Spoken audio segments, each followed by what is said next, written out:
Bienvenidas, compañeras, compañeros, a esta nueva emisión de Alternativas. Omar Maluk, doctor en investigación, un destacado comentarista político, analista político, económico, ha tenido la gentileza de aceptar nuestra invitación para discutir los resultados, las grandes tendencias a partir de las elecciones del domingo pasado. Muchísimas gracias, Omar, bienvenido.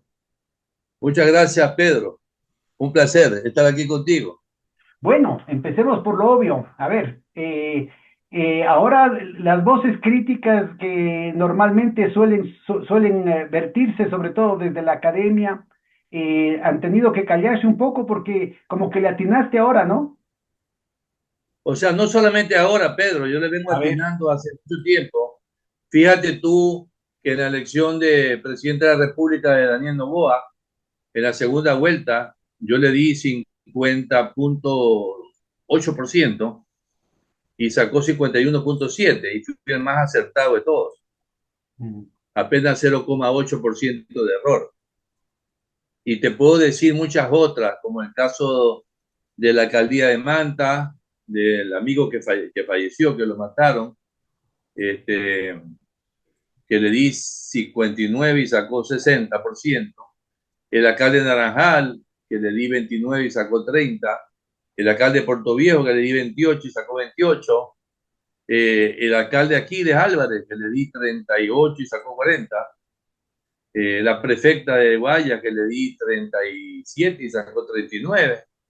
Y así te puedo enumerar muchísimos casos exitosos en que yo ha sido acertado. Ahora, en la consulta popular del año 2024, y esto para los académicos, sobre todo quiteños, les cuento que yo fui el único que dijo que ganaba el no en la pregunta D y en la E, cuando todas las demás encuestadoras dijeron que era todo sí.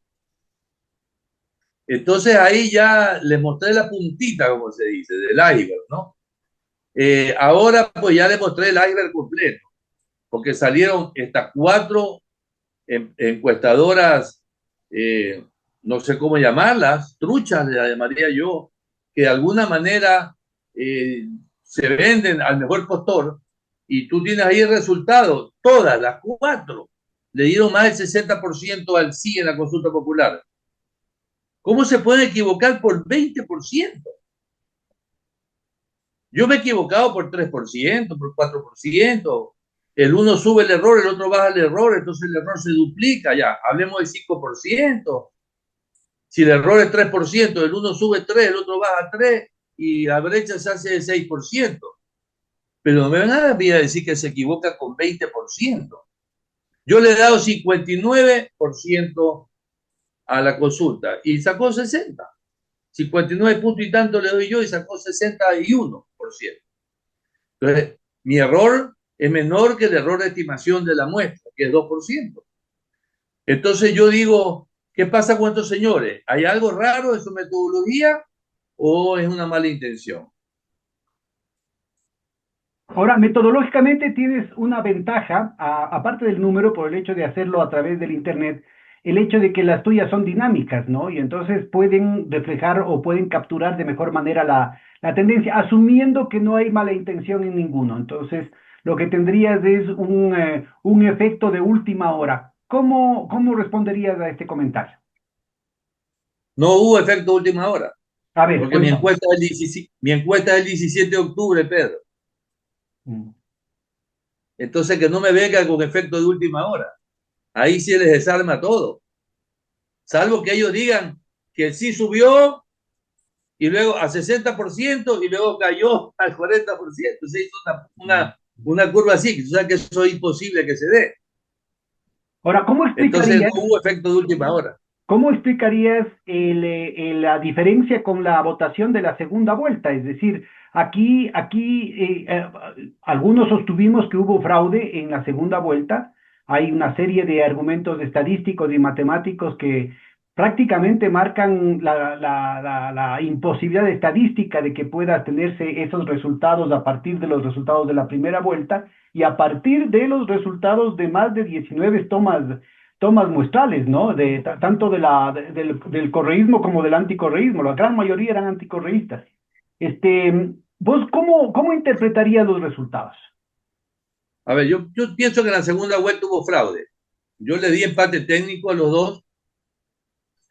Creo que se le pasó la mano subiéndole 5% a Daniel Noboa y bajándole a Luisa. Se les pasó la mano.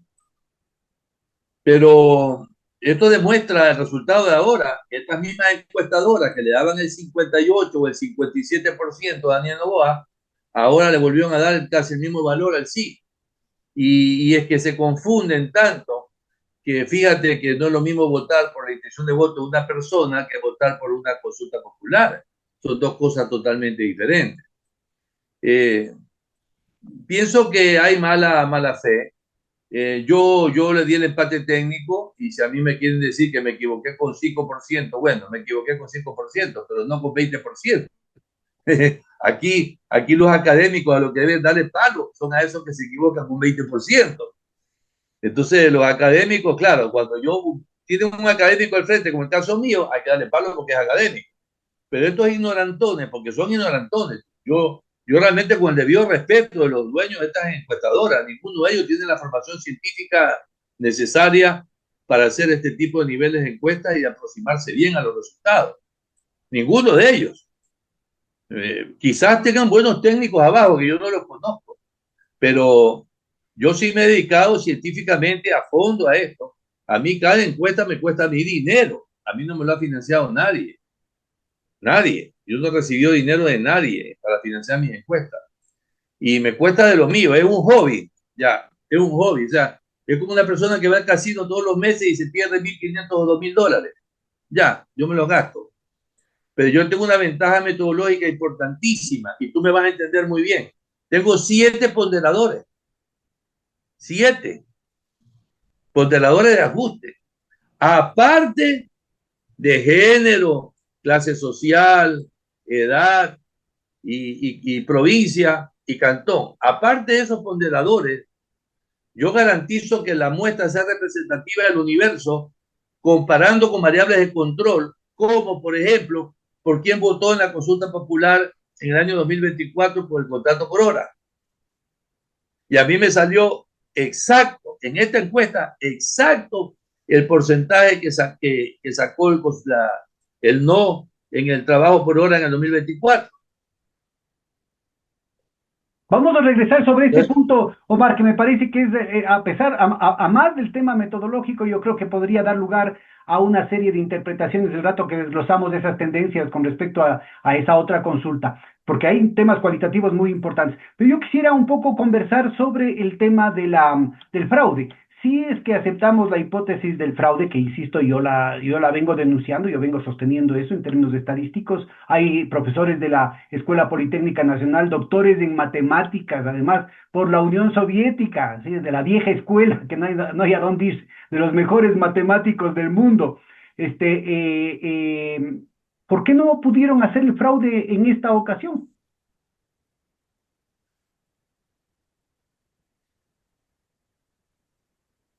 Por una sencilla razón.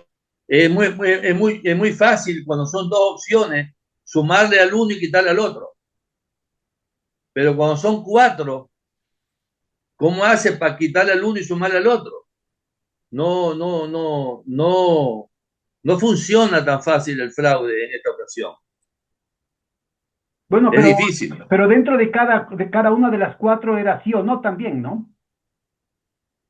Claro, es sí o no, pero el problema es, Pedro, que una cosa es que tú estés 50.5 a 49.5 y le sumes 5 y le restes 5, y otra cosa es que esté 61 a Claro, por 39. lo masivo, ¿no? Es decir, son más de 20 puntos de diferencia, que era dificilísimo. Bueno, y también la alerta, ¿no? Yo creo que la ciudadanía, aunque muchos miraron con escepticismo la denuncia, que claramente estaba con el rabillo del ojo viendo que no haya fraude en esta ocasión, ¿no? Me parece que esa alerta también es importante, ¿no? Sí, la gente estuvo alerta, preocupada, también estuvieron los del CNE a la defensiva. Eh, Parece que ellos del CNE dijeron esta vez no, y que salga lo que salga Pato Gallareta, le salió Pato y se quedaron con la Gallareta. Eh, Creo que para mí, en mi satisfacción personal como científico, Es espectacular lo que ha sucedido. Espectacular. Pues cuando yo saqué mi encuesta con el 59% que decía que el no en la pregunta de la consulta y 59% en la primera, cuando yo saqué eso, la gente me escribía y me decía, Omar Maluk, ¿tú estás seguro? Otro decía, Omar Maluk, gracias por iluminarnos. Otro, gracias por darme esperanza. Otros me decían, oye, hermano, te vas a desprestigiar totalmente. O sea, fue una situación de mucho nerviosismo, te cuento, ¿no? De mucho nerviosismo. Pero yo dije, yo aquí me la juego completa, ahora o nunca.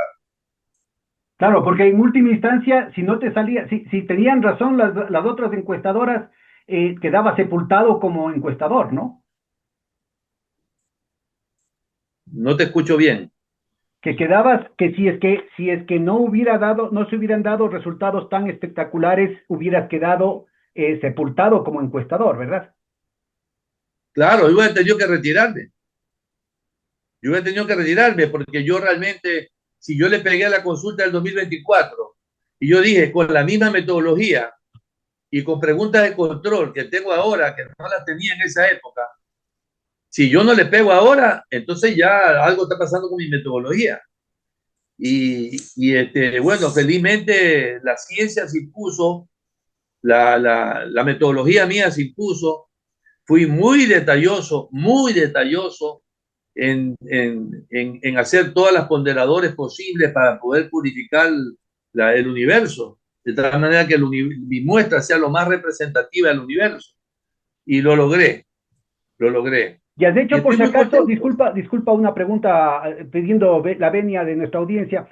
¿Has hecho también estas depuraciones de ex post con las encuestas anteriores para ver si en aquellas que has tenido mayor margen de error, unos mejores ponderadores hubieran podido salvar la diferencia? Sí, claro, claro, sí, fíjate, si yo elimino de todas las encuestas que yo recibo, si yo elimino las 500 primeras, he hecho pruebas, los resultados se aproximan bastante, casi con exactitud. Ahora, yo sigo investigando por qué las 500 primeras. Y una de las conclusiones a la que yo he llegado es que los primeros se desesperan por votar y son los fanáticos. Mm. Son los más recalcitrantes de lado y lado. Entonces, sí, de lado y lado, exactamente. Y entonces cuando elimino esos primeros 500, que le llega una encuesta de Valur Risel y enseguida empiezan a llenar a son los fanáticos. Entonces esos 500 me producen sesgo. Ahora, esta metodología se ha utilizado en otras partes del mundo. Igual son metodologías más recientes que el muestreo estático de las encuestas tradicionales, pero han tenido una Bueno, larga yo trayectoria. utilizo la escala de Likert, tú sabes, la escala de Likert de 1 a 5 es la que se utiliza para investigaciones serias. Algunas encuestadores, como Comunicaliza, por ejemplo, hace con escala de 1 a 4 y eso está mal. Te explico por qué. Cuando tú vas a medir, por ejemplo, el grado de aceptación del presidente y tú le pones muy bueno, bueno, malo, muy malo, y no le pones regular en el medio, el que quiere votar regular, ¿para dónde se va a ir, Pedro? ¿Para dónde se va a ir? Dímelo tú. ¿El regular se va a ir para el bueno o para el malo? Claro, mira, este preámbulo técnico yo creo que nos va a servir de lujo para enmarcar una entrevista que creo que pocos tienen el chance de presenciar, que es el tema de explotar estos datos internos de las encuestas. Acabas de decirnos que, Claro, que has hecho una comparación entre las preguntas. Fíjense ustedes el lado cualitativo, ¿no? De la anterior encuesta y de la actual, y has utilizado esos como ponderadores. ¿Podrías darnos algunas ideas así porcentuales, ¿no? ¿Qué proporción, por ejemplo, de la gente que votó en contra de la precarización laboral ahora votó, por ejemplo, a favor de las bases militares y así por el estilo? ¿Cuáles son las características más salientes de estos segmentos de la población votante en el Ecuador?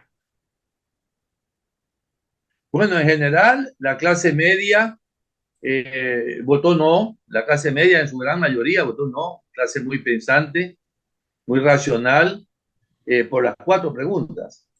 ¿Qué te puedo decir? A ver, un 20 y 24% de personas arrepentidas de haber votado por Daniel Noboa, el 80%, casi 20% de esos 25% de arrepentidos votaron por no. La gente arrepentida de Vos dices Noboa, que en la segunda vuelta el 25% se ha arrepentido de haber votado por Noboa y de ese sí, claro, sí, 25% sí, el 80% votó por el no en las bases militares. se fue no, se fue por el Y en no. las otras preguntas, de ese 25% de arrepentidos de haber votado por Noboa, ¿qué porcentaje? Voy a apagarme para privilegiar tu imagen, Omar, discúlpame. De ese 25% que se arrepintió de haber votado por Noboa, ¿qué porcentaje ha votado por ejemplo, la reducción del tamaño de la asamblea? 15% y 5% se fueron al nulo. Ya. O sea, 15% por el no, 5% Se por fue el al no, sí sí. y Y 5% por el cinco por nulo. ciento se fueron al nulo. Y en el caso de la nueva constitución, En caso de la consulta igual, un poquito más, casi el 18% votó por el no y el resto, un 7%, ese 25% arrepentido, se fue por el nulo. Es decir, Novoa produjo tanto descontento en la gente que votó por él, que ese 25%, pues era 25% del 50%, estamos hablando del 12,5% en realidad, ¿no? Para quienes nos están escuchando. No es 25% del total, sino 25% de quienes votaron por Novoa, que eso es el 12,5%. Ese 12,5% se distribuyó entre el no y el nulo. bueno, y eso coincidiría con la hipótesis del fraude, ¿no? Porque si es que en realidad Luisa tenía la mitad de la votación, más del 12%, 12,5% estaría en el 62% que ahora votaron por el no, ¿no? Exacto cálculo hice yo, pero lo hice mentalmente, no lo tengo por escrito, así como lo acabas de hacer tú. El mismo cálculo hice yo. Ese valdría Y la pena, ahí, Omar, yo te sugeriría que hagas, porque creo que esta es una información muy valiosa que no sé, no he visto en otros análisis de encuestadores. Esta es una información muy valiosa interna tuya que podría aportar muchísimo a los politólogos y en general a la gente interesada en el país para entender las grandes tendencias, ¿no? Esta información interna a las sí, encuestas sí, que puede ser una... Te cuento que ahora que no va a haber encuestas pues durante un año, me pienso dedicar a hacer un paper científico, un artículo científico sobre todas las encuestas que he hecho y rematar con esta.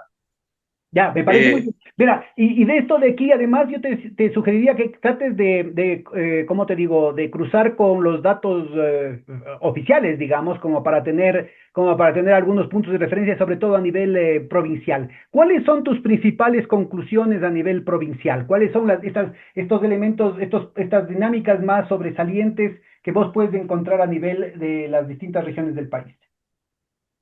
a ver, a nivel provincial hay que separar lo que son las provincias pequeñas de la sierra de las provincias grandes de Pichincha, Guayas, Manabí y Azuay. Eh, Mira, las provincias pequeñas de la sierra fueron muy impactadas por los casos de la marcha de Cuenca y por el problema de Otavalo y Babura. Esa gente se fue con el no en un afán de protesta. Y por otro lado, en lo que tiene que ver con la pregunta 2 y 3, esas personas estaban también afectadas porque de dos asambleístas por provincia le habían bajado a uno. Entonces, habían perdido representación frente al exterior, que de 6 que tenían, lo mantienen en 6. O sea, en ningún momento en el recorte que hizo Novoa de 150, 146 a 73, en ese recorte le dejó 6 al exterior y le dejó una a 11 provincias del Ecuador. 11. En esas 11 perdió. En esas 11 perdió. Entonces, ¿qué te quiero decir? no fueron las mismas causas, la de las provincias grandes que la de las provincias pequeñas. Antes de que pasemos a las provincias más grandes, ¿cómo explicarías la excepción en los cuatro costados, digamos, de Tungurahua? Porque Tucuragua es una de las provincias más curuchupa del Ecuador, la más conservadora, y Luis Novoa Naranjo es originario de Ambato. Entonces, la familia Novoa tiene mucha conexión histórica con Ambato, y la gente de Ambato, todo se siente que empresario como Novoa. Ese es un problema cultural de ellos. Tú cuando llegas a Ambato empiezas a oler el comercio y el negocio en todas las esquinas. Es una cosa muy típica de Ambato, te cuento. ¿Ah? Claro, como las flores y las frutas. Oye, y ahora vamos a las provincias más grandes. ¿Cómo caracterizarías esas cuatro? A ver, vamos de pronto una por una, por favor. Yo creo que es muy valiosa esta información cualitativa. Y si puedes hacer alguna perspectiva histórica respecto a tus anteriores estimaciones. En la provincia grande tenemos nosotros el impacto, estamos hablando de Pichincha, Guayas, Manabí, Azuay. En Azuay el efecto fue la marcha del agua. Eso es aparte, ese es un efecto aparte. Marcha del agua impactó fuerte en Azuay, en el voto de Azuay, donde Daniel Noboa retrocedió de 60 a 28%, o sea, 30%. Pero vámonos a las grandes. Un componente correísta del 26-27%, más votantes de Luisa que hubo de la última elección, que está muy fresca, llegaban al 40%. Pero para llegar al 60%, necesitabas tú que haya un porcentaje, que es un porcentaje móvil que hay en todo el Ecuador, sobre todo en las provincias grandes, que te doy el dato, es un 15%. Es un 15% que se mueve en distintas direcciones. Ese 15%, muchos de ellos votaron sí en la pregunta 2 y 3. ¿Esto En estás las hablando de 3, la provincia de Pichincha, Omar? incluyendo provincia de Pichincha, sí, Ah, hay son un de las 15%. otras tres, de las tres más grandes, dices, las tres. Sí, hay Porque yo un creo que el caso de 15%. Manabí es muy excepcional, ¿no? Es también. Es excepcional también, eso es aparte. Pero Guaya y Pichincha hay un 15% de gente racional, de gente que razona mucho su voto, como por ejemplo los académicos, como por ejemplo la clase media, media alta y media también, como por ejemplo los dirigentes políticos. Había muchos partidos políticos pequeños, pequeños, te digo, Centro Democrático, Lista 3, Lista 4, Creo, Amigos, la otro. Estamos hablando como 10 partidos políticos pequeños que significan el 1% cada uno. Y eso significa un globo del 10%. Entonces, este porcentaje del 15% que yo te estoy hablando, que razona mucho su voto, se mueve hacia un lado o hacia el otro dependiendo de su criterio lógico. Y en este caso, se movieron todos hacia el no en la pregunta 1 y 6. Y la mitad se movió hacia el no en las preguntas 2 y 3. En la 1 y 4 dices, ¿no? Entonces, ¿cómo 1 y 4, perdón, 1 y 4 definiría? y en la 3. No sé En la si tienes, 3, vos en tus datos internos seguramente tienes alguna información más específica, por ejemplo, del comportamiento cada vez más conservador de Quito, ¿no? En el que ganó el sí allí. claro que yo voy a hacer un análisis multivariante para Quito y para Guayas, y para A ver, Guayaquil. cuéntanos, Quiero cuéntanos. hacer un análisis multivariante completo eh, para sacar conclusiones mayores. Esto lo voy a incluir en el artículo científico, que ya decidí iniciarlo la próxima semana, comienzo, y pienso que lo puedo terminar en 30 días. Bueno, y de las impresiones preliminares que tienes, ¿cómo verías vos, cómo compararías vos el comportamiento de las muestras que tomaste en Quito en las anteriores encuestas y en esta? Oye, se nota la diferencia con respecto a la elección presidencial, por ejemplo. Eh, eh, Hubo un tiempo de encuesta que podría haber sido de unos 5 días, en que Quito estaba arriba el sí, pero de repente empezó a bajar el sí y a subir el no. Me pareció bien interesante ese fenómeno y yo lo atribuyo a las declaraciones de Daniel Noboa sobre el seguro social, sobre elaborar la constituyente con inteligencia artificial y sobre otras declaraciones que hizo sobre el IFA y el ISPOL. Eso creo que afectó mucho en Quito. Pero igual tengo que validarlo con un análisis multivariante. Pero hubo un comportamiento en Quito en que el sí estaba arriba al comienzo y luego empezó a bajar. No Pero, así en las demás provincias que siempre el no estuvo arriba. ya. Y en Guayas, en Guayaquil, ¿cómo comparas la provincia con respecto a su capital? En Guayaquil la votación es más plana.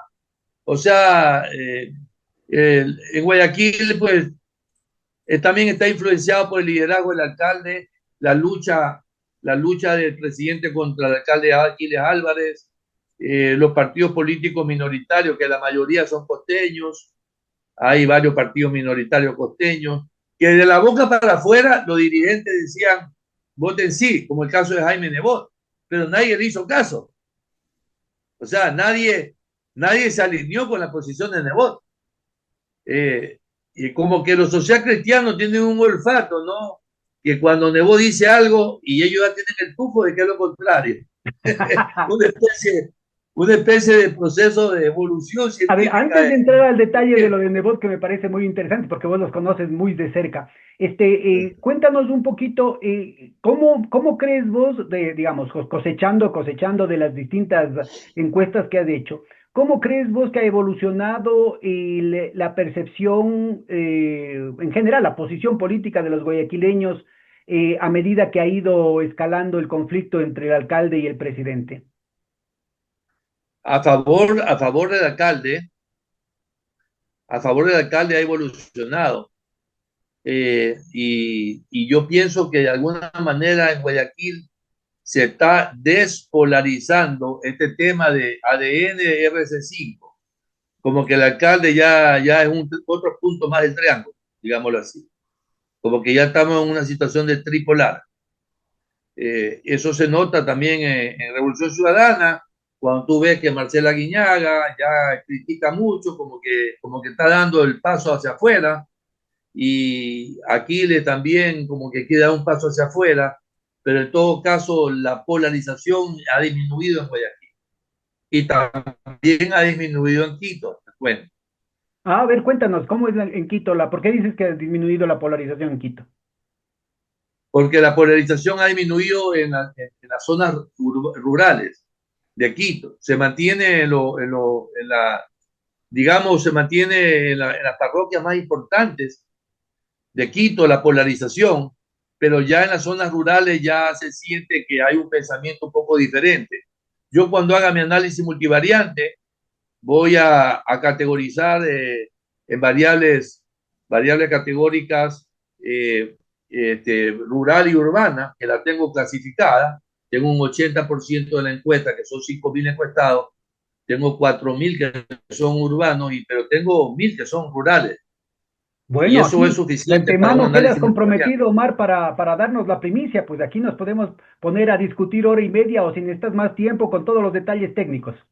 Tú lo tienes, Pedro, la primicia en el asunto académico tienes la primicia.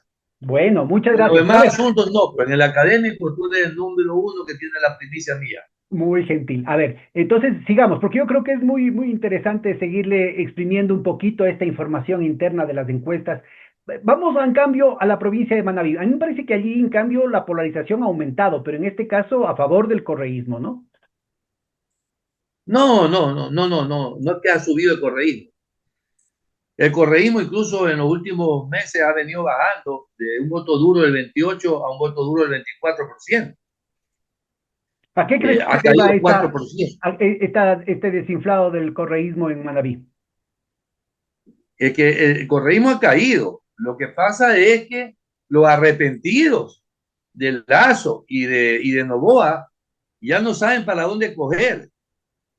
Entonces, yo pienso que un partido político que se ubique en el centro de manera inteligente, puede llevarse un 15% de votación fácilmente.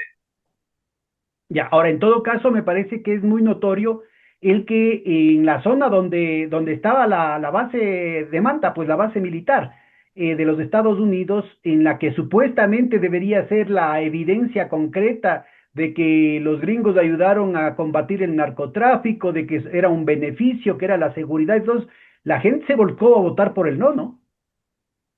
Que la base de Manta dejó muchas heridas, dejó niñas violadas, dejó gente desaparecida, pesqueros desaparecidos, pescadores desaparecidos. Y entonces esas heridas las tienen y recuerdan mucho lo que sucedió. Yo pienso que una base militar nunca va a dejar huellas positivas, salvo que haya una guerra pues, y se gane la guerra. Pero igual, en toda guerra igual hay muertos y desaparecidos y la gente queda herida. Yo pienso que inclusive hizo mucho daño que el presidente haya mencionado a la isla Baltra. Y ya en la isla Baltra hubo una base militar que fue sacada por Velasco Ibarra, y también allá hubo depredación ambiental, problemas de logística, contaminación del ambiente, contaminación de ruido, contaminación del tráfico. Muchas cosas que la gente recuerda y que esta vez votaron por el no. O sea, no es que el correísmo ha crecido en Manabí, no. El correísmo sigue igual en Manabí. Obviamente, el correísmo en Manabí es fuertísimo. Pero yo pienso que esos votos adicionales son votos de gente muy pensante, que no es correísta, pero que de alguna manera está razonando su voto desde el centro. Ahora, vamos interpretando ese voto. Ya hemos pasado la fase técnica, hemos hecho alguna cosecha de los detalles internos, digamos, de tu metodología en términos de lo que significa cualitativamente. Yo quisiera oírte ya no solamente con respecto a tus encuestas, sino tu interpretación de los votos, tal como fueron presentados por la autoridad electoral. ¿A qué crees que se deba obviamente en relación a tu conocimiento, a tu seguimiento coyuntural, ¿no? De los distintos sectores del país?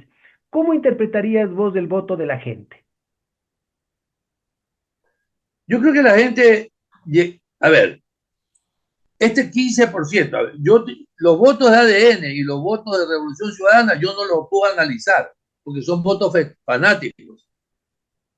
Yo me concentro en el análisis de ese 20 o 25% que no son ni de ADN ni de Revolución Ciudadana. Estamos hablando de ese voto racional. Creo que la gente se saturó. Pienso que el gobierno metió una propaganda que pasó el punto de saturación. Sobre todo la agresividad de los Carlos Vera, de los, ¿cómo se llama? Radio Centro, de los Pocho Hart, la agresividad de todos estos que si tú abrías el tweet o abrías una red social y lo veías lanzando y lanzando lodo a todo el mundo por el sí. La gente se saturó, Pedro. Manejaron una campaña mala. La campaña no era anticorreísta. La campaña debió haber sido con más argumentos. En cambio, por lo contrario, quienes defendimos el no, dimos argumentos, razonamos, estuvimos en debates, salimos en redes, en medios digitales, y esos argumentos golpearon a la gente, pegaron. Entonces, creo que el gobierno se equivocó de campaña. Esta no es una campaña a favor de Noboa ni en contra de Correa. Esta es una campaña a favor de una constitución o en contra de una constitución que fue aprobada por el 63% del referéndum confirmatorio en el 2018 y hoy ha sido validada con el 61%. O sea, esta constitución lleva dos referéndums, la de aprobatorio del 63% y la de ahora de confirmatorio del 61%. Bueno, la original fue en el 2008 fue del 82.7%, ¿no? No, Pedro, esa fue la consulta. Ya, Pero el referéndum confirmatorio para aprobar la constituyente ya redactada fue 63%. ya. de acuerdo. Mira, a ver, Por eso, sí, por eso es que yo abrigaba la esperanza que suponiendo que gane el sí y el señor Novoa haga lo que le dé la regalada gana, si la constitución de Montecristi bajó del 82 al 63 entre la consulta popular y el referéndum confirmatorio, la de acá, si ganaba con el 55, iba a bajar del 50. O sea, no la íbamos a aprobar en el referéndum confirmatorio.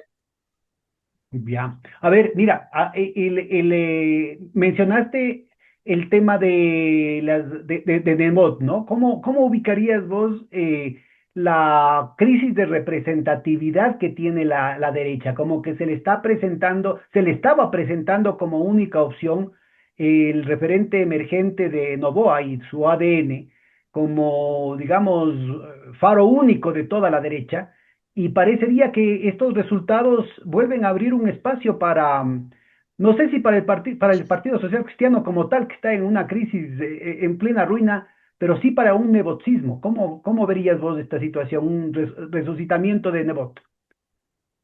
Yo pienso que Nebo se equivocó.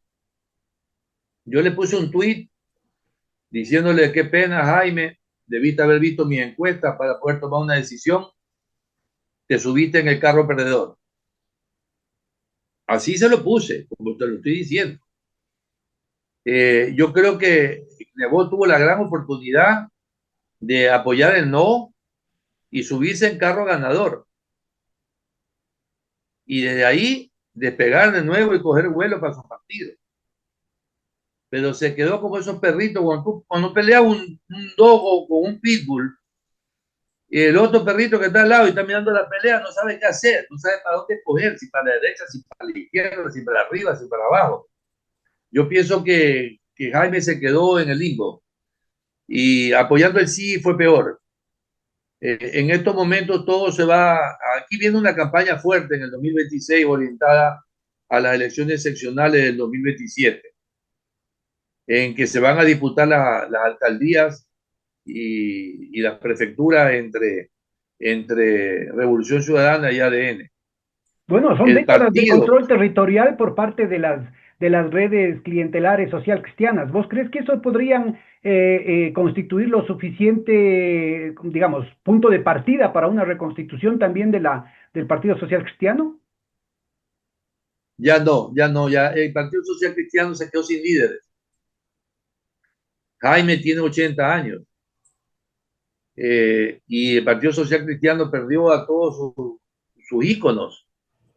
Se le fue Cristina Reyes, se le fue Henry Cucalón, se le fue el otro que se fue a España, se le fue el otro que se fue, o sea, se le fueron todos y ya es un proceso, eh, se podría recuperar el partido si es que Jaime Nebot convoca a gente de primer nivel y le dice, bueno señores, esta es mi herencia, aquí está el partido,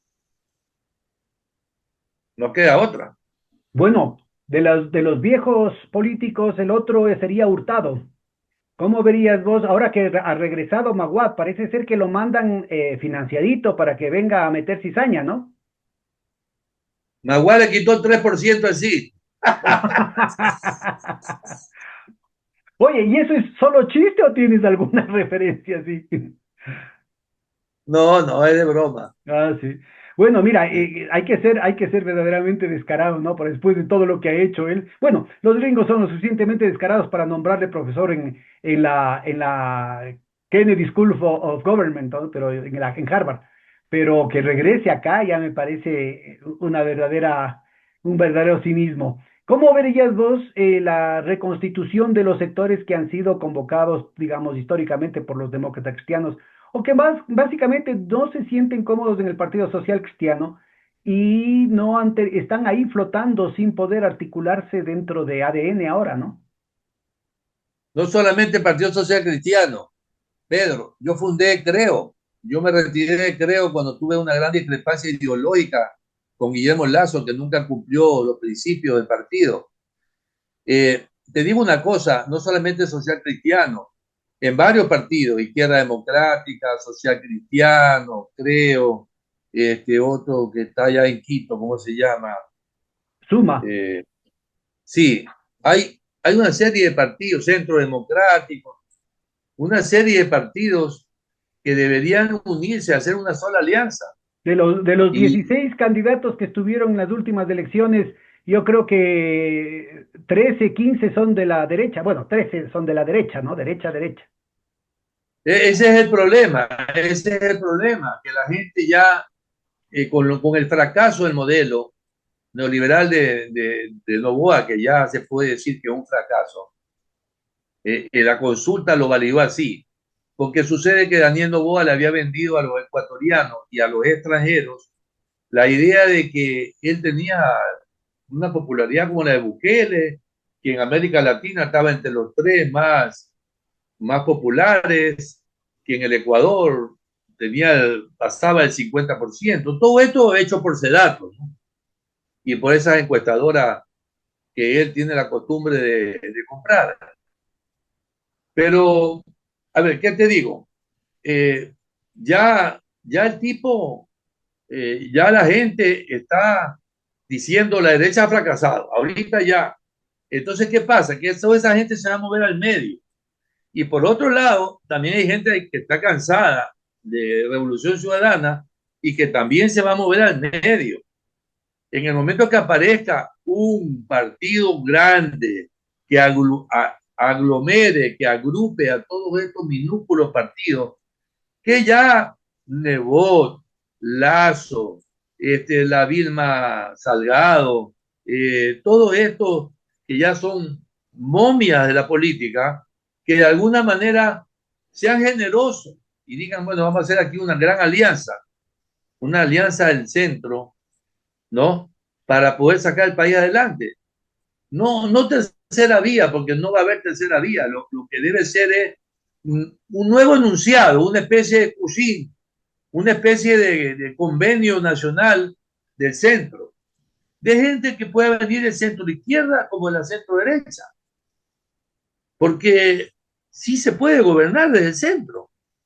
De hecho, que alguien me preguntaba a mí ayer, ¿tú cómo consideraste al gobierno de Correa? ¿De izquierda, de centro, de derecha? Yo digo, fue un gobierno de centro. El gobierno de Correa no fue de izquierda, porque todas las cosas progresistas que hizo Correa la pudo haber hecho perfectamente un gobierno de centro o de centro derecha, no necesariamente de izquierda. ¿Y quiénes se han fortalecido? Eso sí, ahora se ha fortalecido la izquierda tradicional y se ha fortalecido los indígenas. A ver, pero antes de entrar en eso, vamos por partes. Me parece muy interesante tus opiniones, aunque no las comparto. Pero a ver, vamos por partes. Nos falta dentro de la derecha el centro democrático. ¿Cómo ves la apuesta de Jairala? A mí me parece que se liquidó políticamente, ¿no?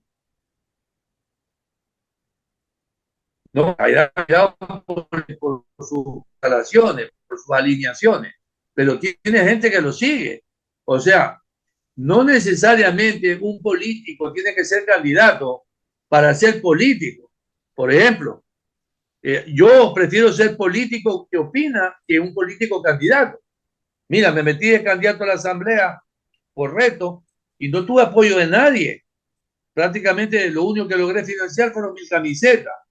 Entonces yo pienso que yo como político sí funciono, pero para ayudar a los demás políticos. Es decir, puedo aportar con ideas muy valiosas para mejorar el país. Y eso también es política.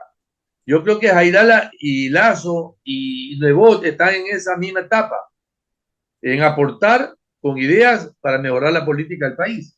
¿Vos crees que, por ejemplo, podría darse una alianza entre, no sé, pues, las estructuras o lo que resta de las estructuras de Lazo, del Creo, que vos dejaste, el del Centro Democrático y el resto de los social cristianos?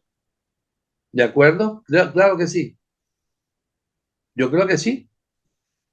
Bueno, pero ahí no tendría nada de centro, es decir, sería de derecha a derecha, ¿no? No sé si estarían al Lo, centro de Novoa, sin duda, porque él está cada vez corriendo con desesperación hacia la extrema derecha, pero sería claramente una coalición de derecha y con el peso de Creo sería con el peso de Lazo sería también muy de extrema derecha también, ¿no? Muy lejos de la derecha. No necesariamente, porque depende de la declaración de principio que tú hagas. Porque los partidos políticos, lo que yo tengo en mente es que los partidos políticos dejen sus ideologías a un lado, en el papel, como las han dejado siempre, porque muy pocas veces las han practicado, y que se construya una ideología de consenso a nivel nacional. Yo pienso, por ejemplo, que la izquierda debe hacer lo mismo. Si yo pienso que la Revolución Ciudadana, el Partido Socialista, el Pachacuti, todo deberían hacer una gran alianza, como lo fue Alianza País, una gran alianza con una declaración de principio que se comprometan todos a respetarla y a cumplirla y que hagan que preparen candidatos para la próxima elección de asambleísta y presidencial de tal manera de que puedan ir juntos en un marco ideológico sin necesidad de que los burós de cada partido estén metiendo la mano. Crear líderes realmente, no líderes de una nueva ideología. La gente quiere cosas nuevas, la gente está cansada de lo mismo. Ya, pero a ver, ahora ya nos pasamos al otro lado del espectro, ¿no? El centro hacia la izquierda. Pero ahí, en cambio, ahí viene metodológicamente una diferencia con tus apreciaciones, porque obviamente para poder ser de izquierda, sobre todo después de estas políticas nefastas desde Moreno, Lazo y Novoa, tienes una deuda social gigantesca, ¿no? Es decir, hay un problema gravísimo de deterioro agudo de las condiciones de vida de los sectores más pobres que no va a poder resolverse o no va a poder siquiera mitigarse si es que no hay un cambio de rumbo en la política económica. Y claramente, por ejemplo, el gobierno de Correa tiene una clara impronta de oponerse a las políticas neoliberales y de asumir políticas heterodoxas, políticas de redistribución del ingreso, de creación de infraestructura, de apoyo al talento humano, que en los gobiernos de derecha no ha sido, no ha estado presente, A ver, ¿no? yo no te discuto eso, yo eso estoy de acuerdo contigo, pero el problema es ganar. Pues. Ya, Eh, ¿cómo verías? A ver, vamos entonces, vamos viendo eso. ¿Cómo verías vos las tendencias? Ahora sí, nuevamente explotando la información de tus encuestas. ¿Cómo verías vos las grandes tendencias? ¿Cómo se estaría perfilando el asunto? Empecemos por lo que mencionabas. Hay un fortalecimiento del referente indígena, no sé si de Pachacutic, y el otro fortalecimiento de la izquierda tradicional. A ver, cuéntanos, ¿a qué te refieres con estos dos polos y por qué crees vos que hay ese fortalecimiento? Mira, la Revolución Ciudadana representa un 30% de la votación del país. Entre votos duros y voto blando, entre el 30 y el 34. Le vamos a poner el 30, ¿ya? El 30. Eh, la ultraderecha, en este caso neoliberal, en la cual está ya subido Daniel Noboa, representa otro 30%.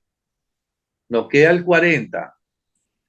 Ese 40% hay 10% de izquierda tradicional, 10% de izquierda, eh, digamos, no tradicional, tipo Pachacuti, 10 a 15% de centro y 5% de derecha. Ahora, Empecemos con ese centro. A ver, ¿cómo crees a vos? ver, ¿Cuál es el yo te lo estoy pronunciamiento que... diciendo, yo te lo estoy diciendo porque yo llevo 12 meses preguntando por una pregunta que se llama marco ideológico. Ya, por eso, vamos caracterizando a ese centro. Empecemos por ese 15% del centro que ya lo mencionaste antes, que están pensando mucho las cosas, que no votan en bloque, que están reacios a la polarización a un lado y a otro, ¿cómo votaron, por ejemplo, en las distintas preguntas de la anterior consulta? Votaron no, ahora. Claro, ahora Y en la votaron anterior no. consulta votaron no en la D y en la E. Ya, de acuerdo. Y ese porcentaje, un porcentaje mayor votó por Daniel Noboa y el otro votó por Luisa. O sea, ahí se repartieron 9 y 6. Ya, y con respecto a ese 20%, 10% en torno a lo que podría ser esa izquierda más indigenista y 10% de la izquierda marxista tradicional, ¿por qué dices vos que se ha fortalecido y cuáles podrían ser sus posiciones? O sea, esos dos porcentajes estaban antes en una posición de anticorreísmo duro. ¿Vos crees que esa situación ha cambiado ahora como para plantear un gran frente del centro hacia la izquierda? Es que, a ver, no es estático, es dinámico. Acuérdate que la población electoral ha venido subiendo. Entonces, la gente que se ha ido incorporando no se han ido a Revolución Ciudadana ni se han ido a la derecha neoliberal. Se están buscando a la izquierda y el centro. La izquierda tradicional ha subido a niveles del 10%. Esto yo lo tengo medido ya durante 10 meses. La izquierda, la izquierda no tradicional, no hablo de Revolución Ciudadana, sino que no tradicional, o decir, la otra izquierda, en la cual está Pachacuti y MPD y unos cuantos grupos más, Partido Socialista, parte, no todo, porque el Partido Socialista está en la izquierda tradicional. Pachacuti, MPD, esos tienen otro 10%. ¿Recuerdan la última elección que sacó Pachacuti el 5% y MPD sacó el 2% y por ahí hubo un 3% y ya suman el 10%? Entonces, ¿qué es lo que sucede? Si seguimos pensando en que va a salir un iluminado, va a salir un iluminado en la izquierda tradicional, llegará al 10%. Va a salir un iluminado en Pachacuti, otro Yacu Pérez, digámoslo así, o Yacu Pérez mismo, o Leonidas Isa, va a sacar el 10-12%. Va a salir otro iluminado en los partidos del centro derecha, ¿no? Y ahí va a haber un 6-8%. Va a venir una candidato o candidata fuerte de Revolución Ciudadana que sacará el 32-33% y va a venir Daniel Noboa a la reelección que sacará el 30%. Y ahí está el escenario si es que no hacemos nada. Entonces ahora quiero que tú me comprendas porque yo quiero que haya una unión tanto de la izquierda como de la centro para dejarlo a los liberales allá en el borde, solitos, tirarlos al agua.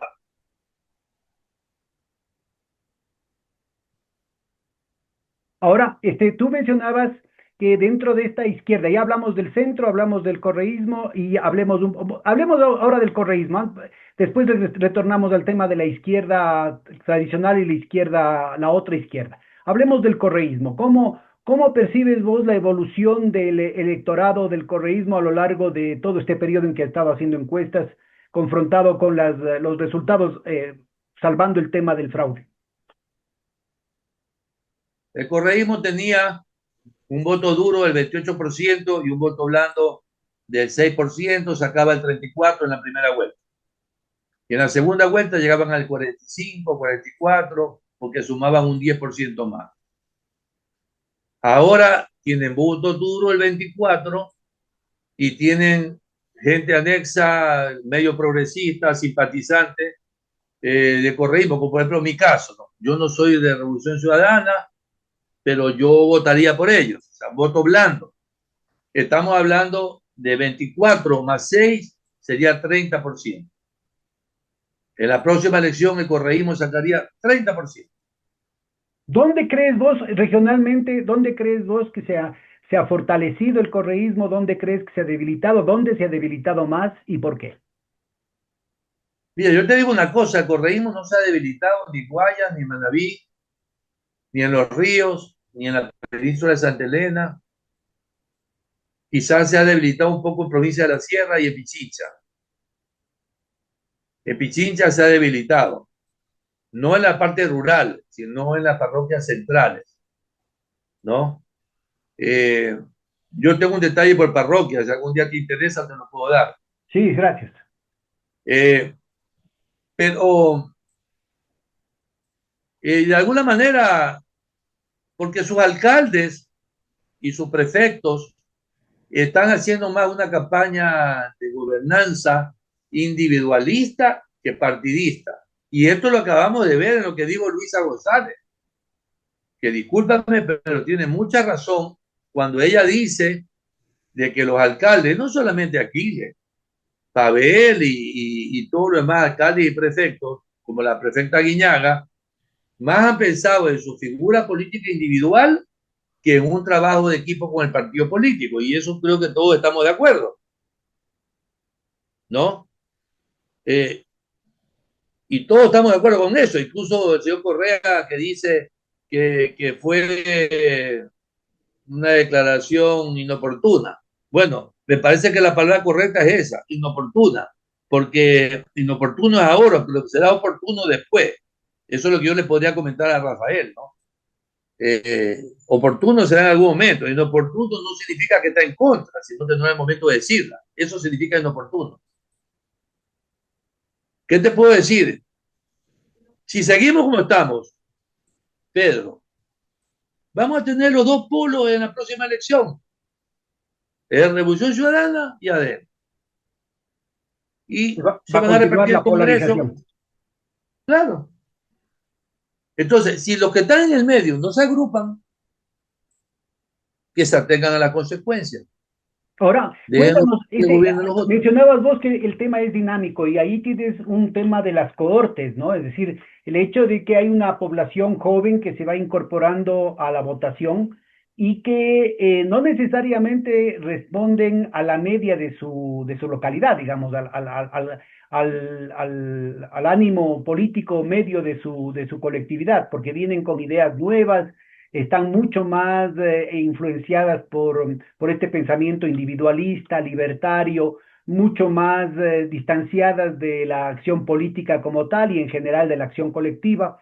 ¿Cómo verías vos cómo caracterizarías en general a estos nuevos sectores que se han venido incorporando al electorado desde el 2017 para acá? Hay sectores que se han venido incorporando, que son libertarios, que son bien formados, que se gradúan en la UE, que se gradúan en San Francisco, que se gradúan en el Ecotec, que se gradúan en la universidad privada. Pero mucho más son los jóvenes muertos de hambre que no tienen trabajo. Y esos van a ir a donde les den más oportunidades. No hay componente ideológico. La ideología se ha perdido, Pedro. Y por ejemplo, Yo ¿tienes, comprendo tienes, tu ideología. ¿tienes una ubicación de cómo votaron los jóvenes, en particular los menores de 30 años en esta consulta? Sí, claro que la tengo, pero no la he discriminado todavía, no he hecho un multivariante. La verdad es que estuve tan agotado que llegué al día de las elecciones con un estrés que no podía ni levantar los brazos. Bueno, porque ese creo yo que sería un gran aporte, el poder caracterizar la votación de los Lo jóvenes, voy a, tanto en esta como en la Pedro, anterior lo voy consulta. a hacer. Ya. Yo te prometo que en el paper que voy a presentar en el mes, fines del mes de, mediados, fines del mes de enero, va a estar todo lo que tú quieres que esté. Todo. Buenísimo. No Porque me si hay vendrás algo que porque yo no soy me vendrás que especialista por es las fiestas, multivariante. no me verás que con las fiestas navideñas y de fin de año has estado chupando y que no has tenido tiempo para acabar tu paper, ¿verdad? Ahí estás No, yo no puedo comprometido. tomar por el hígado graso. Ah, vaya, No puedo. bueno. Bueno, mira, Yo, a ver, mira, yo existo porque funciono de aquí para arriba. De aquí para abajo está todo descomponiendo ya. sí, hay que hacer esfuerzos antientrópicos. Bueno, en esas estamos todos.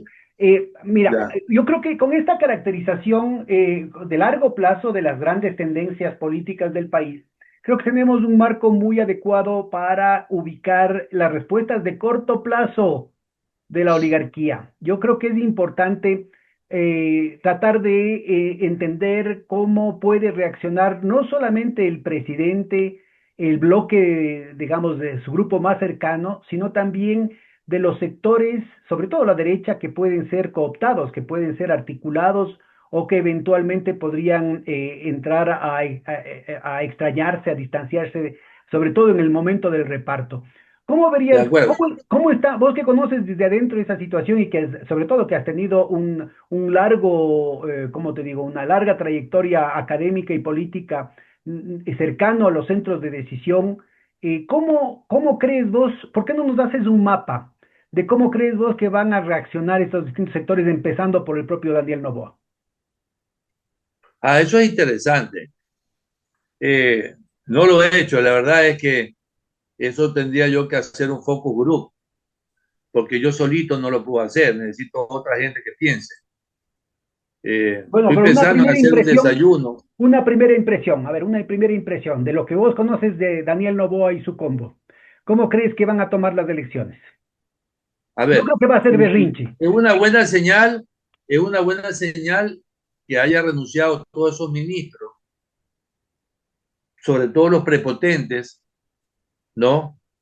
Ya había ahí un prepotente que es Pepe Cortisona, alias Pepe Cortisona, José de la Gasca, que ya parece que se le viró el mate y que ya está hablando de conciliación, de gobernanza, de acuerdo, que ya el chico se dio cuenta en el error que estaban metidos.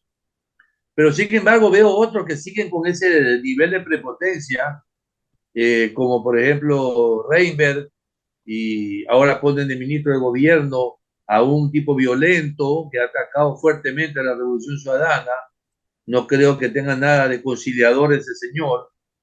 Eh, pero veamos qué pasa con los demás ministerios. Veamos cómo despuntan, porque ¿cuál es la idea? La idea es que empiecen a hacer gobernanza, que empiecen a socializar todas sus decisiones, porque el señor Noboa es especialista en decir, hágase esto y se hace, pues, como hace en su casa, como hace en su mansión. Y esta no es su casa ni su mansión, ¿no? Entonces, dame tiempo para darte un análisis un poquito más sesudo y con mayor datos al respecto. Bueno, pero a ver, vamos ubicando el tema. Parecería, ¿no? Que la respuesta que se ha visto de parte de los analistas, Dajic, Alberto Acosta Jr., Mauricio Pozo, en fin, es de la testarudez. Es decir, la votación, el criterio, el pronunciamiento masivo de la población ecuatoriana no importa para nada. Hay que seguir con la agenda de precarización laboral, de privatizaciones, de destrucción del seguro Es social. que también mira quién estás hablando. Tú estás hablando de los cuatro íconos más representativos del neoliberalismo ecuatoriano. Ellos no representan a nada, ni a ellos mismos. Fíjate tú lo que dice ahí, que él votó por el no para evitar que se caiga el gobierno de Novoa, porque se iba a caer. Ahora, algo de razón tiene, porque se metió en un callejón sin salida Novoa, pero tampoco para que diga eso, ¿no? Eh, yo pienso que esas personas no son referentes ya en el Ecuador.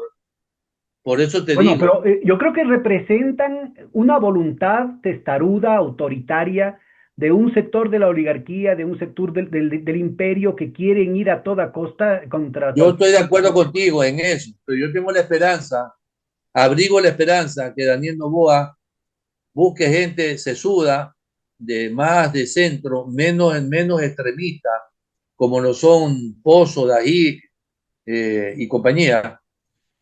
Gente más conocimiento, que tenga mayor conocimiento de la nueva economía keynesiana, eh, y que de alguna manera entiendan lo que es el proceso de desarrollo económico de un país.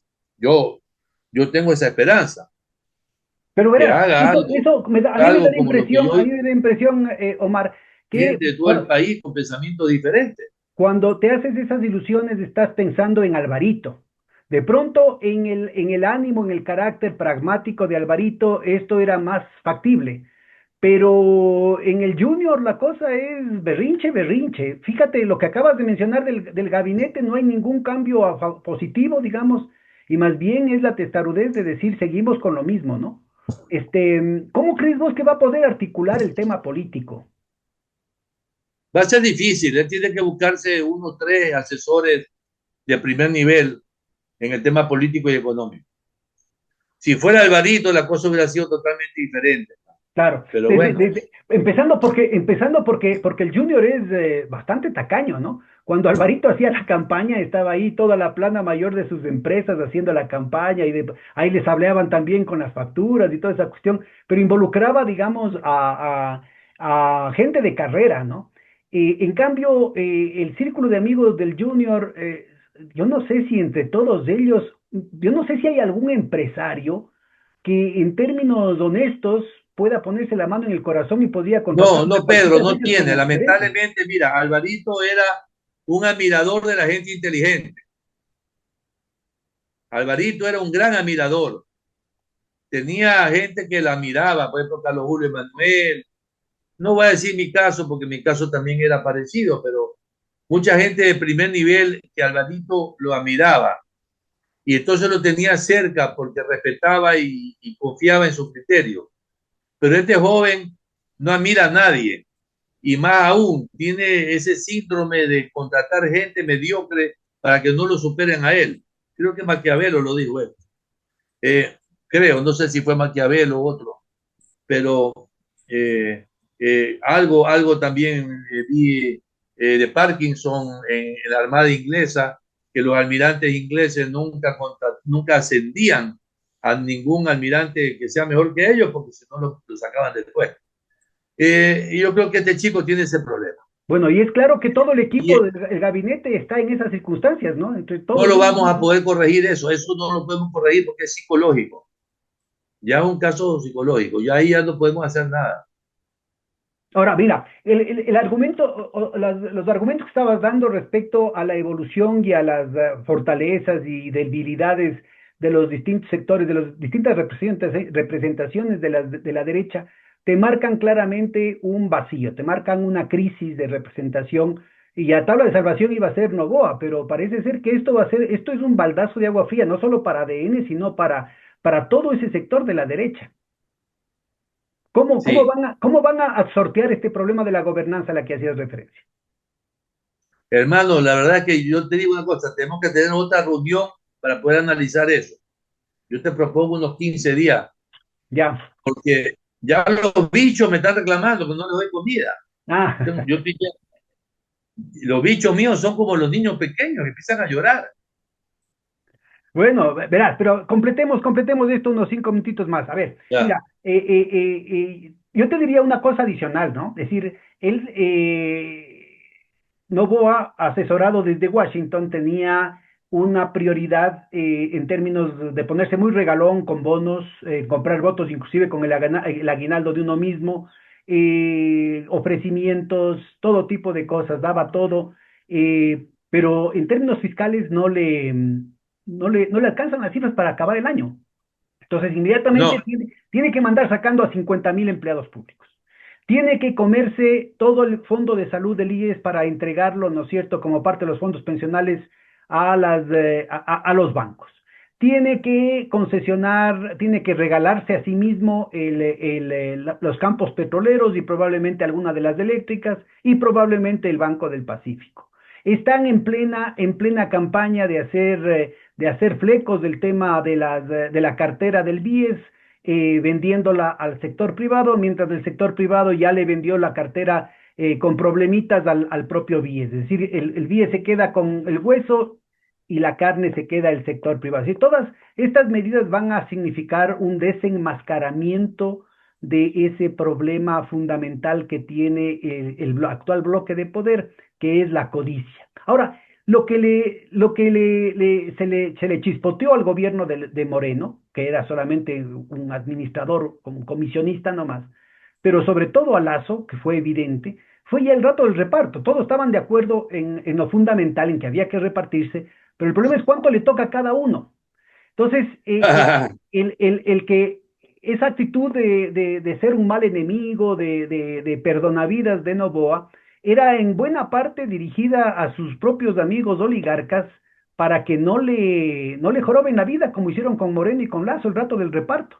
Y tenía como la carta del triunfo era precisamente para poder, de la carta del triunfo de esta consulta, era para poder hacer la repartición con mano dura y que cada cual se contente con el pedacito que ya habían acordado. Acuérdate lo que decía Santiago Cuesta Caputi en la época de Moreno y el tema de las filtraciones de la posta, de primicias en el momento de Lazo.